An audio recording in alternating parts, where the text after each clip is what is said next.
Well, welcome to this week's Sunday song, or Song for Sunday. And we're going back to a well-known traditional hymn, although it's not actually that old, just over a century.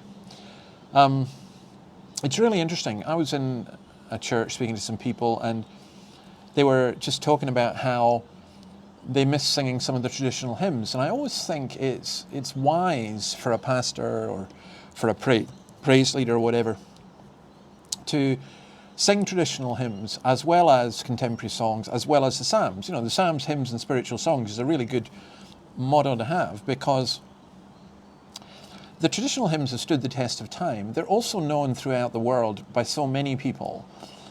And as this one is shown, they are international. I often think that some of our contemporary songs I think will last, but I often think that a lot of them will not. And you know, it's good to have something in common with the people of God, and this one is sung all over the world. It's How Great Thou Art. Swedish traditional melody, based on a poem by Karl Boberg in Monsteras in Sweden, translated into German, then Russian, and then into English by Stuart Hine, with whom it is often associated, who added a couple of verses. George Beverly Shea and Billy Graham popularised it. Now, Karl Boberg tells a story himself of how the song came about, that he was returning home to Monsteras from Kronobach, and forgive my Swedish pronunciation, where they'd taken part in an afternoon service, and there was a thundercloud appeared on the horizon, some lightning flashed across the sky, there were strong meadows, and the thunder pealed in loud claps, and the rain came in cool, fresh showers, and then a rainbow appeared. And when Boberg got home, he opened his window and he saw the bay at Monsteras spread out like glass before him. And from the woods on the other side, he heard the song of a thrush, and he heard the church bells tolling, and it was this that inspired him, based on Psalm 8, to write this wonderful song. His son said that he saw it as a paraphrase of Psalm 8. And the verse, when I think that God, his son not sparing, sent him to die, I scarce can take it in, that on the cross my burden gladly bearing, he bled and died to take away my sin. That was added by Stuart Hine, or Hine is it?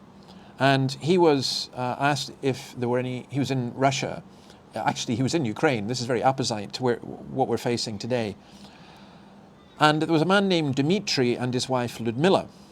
They knew how to read, and they'd learned to read a Bible. It was Russian that they spoke. A lot of people in Ukraine, 50% of people in Ukraine do speak Russian. And when the Hines approached Dmitry's house, they heard Dmitry's wife reading the Gospel of John about the crucifixion of Christ to a house full of guests. And these visitors were in the very act of repenting. In Ukraine, that's done first hand, very much out loud, and they heard people calling out to God and saying how unbelievable it was that Christ would die for their sins. And that's how this verse came about, when I think that God, his son, not sparing. It's interesting that the Hines had to leave Ukraine during the Holodomor, which was the famine genocide, where up to 8 million Ukrainians died, and that was because of Joseph Stalin during the winter of 1932-33. Hine continued his evangelistic ministry in Britain, working amongst the displaced Polish refugee community. It's surely you can see how opposite this is to the current situation that we face. So, I'm going to leave you with this. This is David Henderson. Oh, this is St. Peter's again. David Henderson. Now, David, I'll just say a wee word about David. When I was the pastor there, David was one of the praise leaders, and he's just a wonderful praise leader, but such a perfectionist. If I asked him to do something and he wasn't sure he could do it spot on, and yeah, to me, how he led the praise was astonishing, and this is a great example where the percussion and the voice of the lead singer, they don't drown out the music. It doesn't drown out the congregation. You can hear the congregation very much joining in.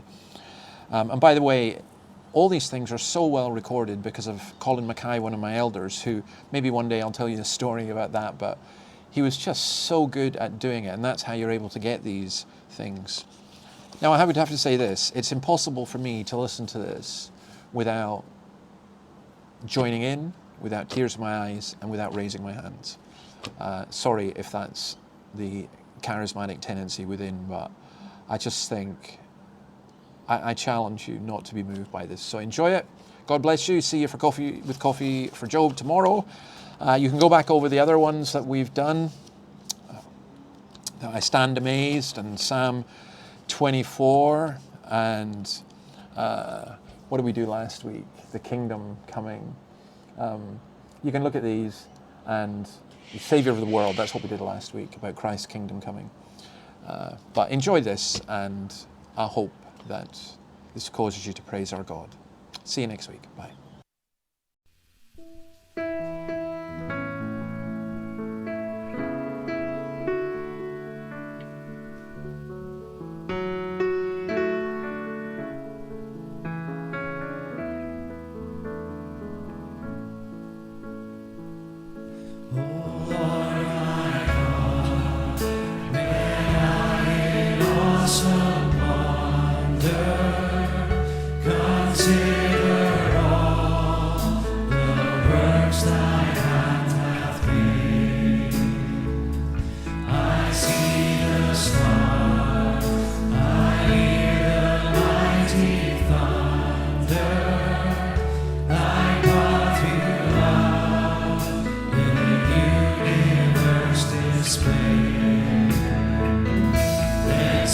My soul, my Savior, God to thee.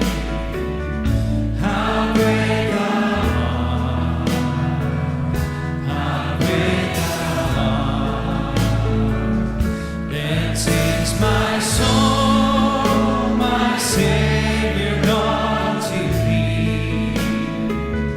How great thou art, how great thou art.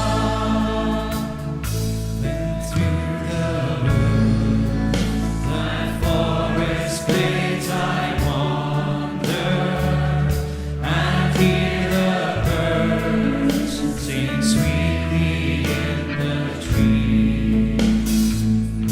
Then I look down from lofty mountain grandeur, and hear the brook, and feel the gentle breeze. Then sings my soul, my Savior, God to thee. How great thou art, how great thou art. Then sings my soul, my Savior, God to thee. How great thou art, how great thou art.